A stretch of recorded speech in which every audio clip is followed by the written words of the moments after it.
नमस्कार, बहुत स्वागत है आपका इंडिया न्यूज पर। मैं हूं आपके साथ निहारिका श्रीवास्तव। बुलेटिन की शुरुआत करेंगे ब्रेकिंग न्यूज से। इस वक्त की बड़ी जानकारी आपकी टीवी स्क्रीन पर।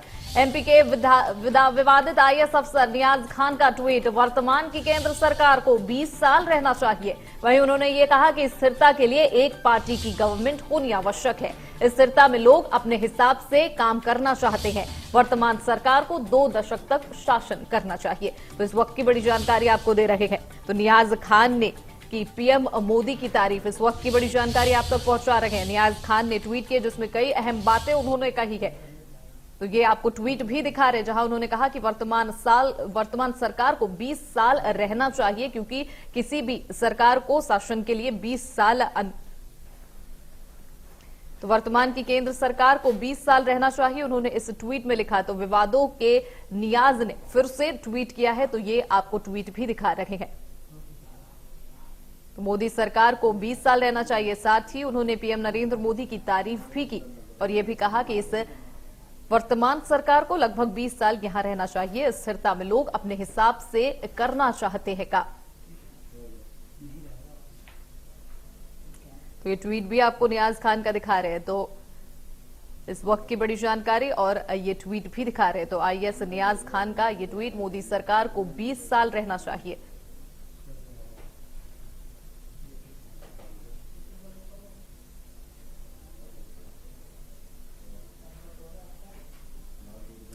तो वहीं उन्होंने साथ ये भी कहा कि स्थिरता में लोग अपने हिसाब से काम करते हैं। वर्तमान की केंद्र सरकार को लगभग 20 साल रहना चाहिए। स्थिरता के लिए एक पार्टी की गवर्नमेंट होना आवश्यक है।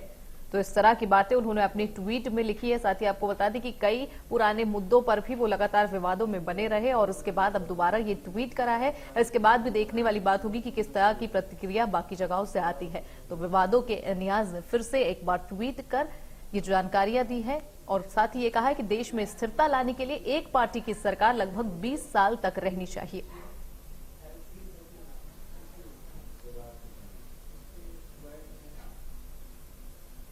तो नियाज खान का ये ट्वीट आपको बता रहे हैं जहां उन्होंने ट्वीट किया।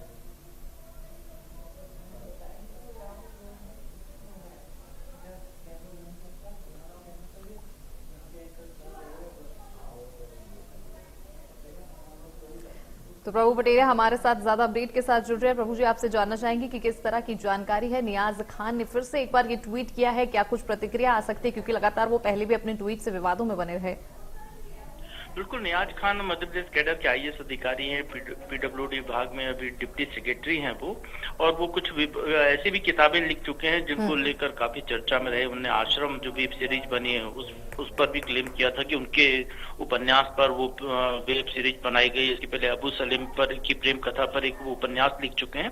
तो ऐसे विवादित विषयों पर किताबें लिखकर वो खासे चर्चा में पहले भी रहे और लगातार ट्वीट करते रहते हैं बीच बीच में। अभी कश्मीर फाइल्स फिल्म आई थी, उसको लेकर विवादित ट्वीट किया था, जिसको लेकर सरकार ने उनको नोटिस भी दिया था, जवाब भी मांगा था। उसके बाद वो शांत हो गए थे। बहुत दिनों तक उनने कोई ट्वीट वगैरह नहीं किया। लेकिन ये साझा ट्वीट जो है, ताजा ट्वीट उनका, ये ट्वीट एक तरीके से उन्होंने सही बात कही है। मतलब कि यदि प्रदेश देश का विकास चाहिए तो स्थायित्व की सरकार चाहिए, सारे नेता भी कहते हैं। लेकिन जो कि सिविल सर्विस कंडक्ट रूल्स उनके आड़े आता है कि कोई भी अधिकारी जो सरकारी सेवा में है वो इस तरीके की भावनाएं, राजनीतिक विचार अपने प्रकट नहीं कर सकता है। तो कहीं ना कहीं इसको लेकर वो फिर एक बार एक बात में है और उन्होंने इसमें ये कहा कि वर्तमान सरकार को 20 साल तक रहना चाहिए। तो ये जो नियाज खान पहले भारतीय जनता पार्टी या इसके सरकार के विरोध में ट्वीट करते थे या उसकी नीतियों के खिलाफ ट्वीट करते थे, अब यदि उसके पक्ष में ट्वीट कर रहे तो कहीं ना कहीं कुछ उनका मन परिवर्तन भी इसमें दिखाई दे रहा है। लेकिन इस पूरे मामले में जो सिविल सर्विस रूल्स है उसके उल्लंघन का। प्रभु जी, साथ ही आपसे ये भी जानना चाहूंगी कि क्या किसी तरह की प्रतिक्रिया पार्टी की तरफ से आई, क्योंकि उन्होंने तारीफ पीएम नरेंद्र मोदी की भी तारीफ की है, किसी तरह की प्रतिक्रिया कहीं से आई है?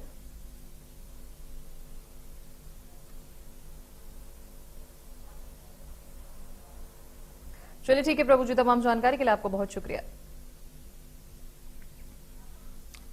तो इस वक्त की बड़ी जानकारी आपको दे रहे थे जहां नियाज खान ने ये ट्वीट किया है।